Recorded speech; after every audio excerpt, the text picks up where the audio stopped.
ஒருவேளை குருவும் சுக்கிரனும் இணைந்தால் என்ன பலன் கிடைக்கும்? கலைகளில் பேரு புகழ் வாங்கக்கூடிய ஆளாகும்.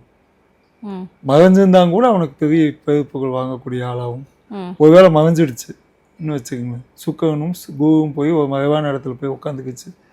அப்போ என்ன ஆகும்னா, அவங்க குடும்பத்தில் யாரோ ஒருத்தர் பெரிய வசதி, இப்போ ஆணுக்கு அப்படி ஆயிடுச்சு, பெண் வந்து பெரிய பேரு புகழ் ஆகக்கூடிய ஆளாகும். அவங்கள போய் கல்யாணம் பண்ணிட்டு அவன் அதோடு வாழ்ந்துட்டு இருக்கக்கூடிய ஒரு சூழல் ஏற்படும்.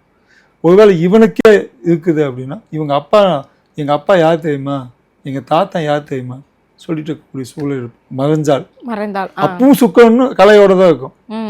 ஒரு மந்திரியாவோ இல்லை வந்து ஒரு ஒரு அரசியல் சம்பந்தமாகவோ இல்லை வந்து ஒரு நகை சம்பந்தமாகவோ இல்லை வந்து ஒரு சினிமா சம்பந்தமாகவோ, இந்த மூணும் சம்பந்தமாக இருக்கக்கூடிய ஒரு குடும்பத்தை சார்ந்த ஒரு ஆளாக மாறுவாங்க. அது சின்னதாக இருந்தாலும் பெருசாக இருந்தாலும் ஆகும்.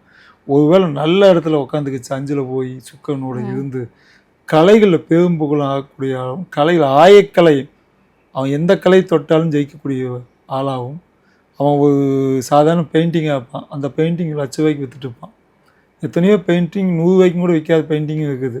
சில பெயிண்டிங் பார்த்தீங்கன்னா ₹1,00,000 விற்கும், கோடிக்கணக்கில் விற்கும், ₹1,00,000 சாதாரணமாக விற்பான். அப்படி அந்த சுக்கரன் சரியான இடத்துல இருந்தால் அது காற்றையும் கூட அவன் விற்கக்கூடிய சூழல் ஏற்படும். அவன் மூச்சு காற்றும் கூட காசாக்கக்கூடிய சூழல் ஏற்படும்.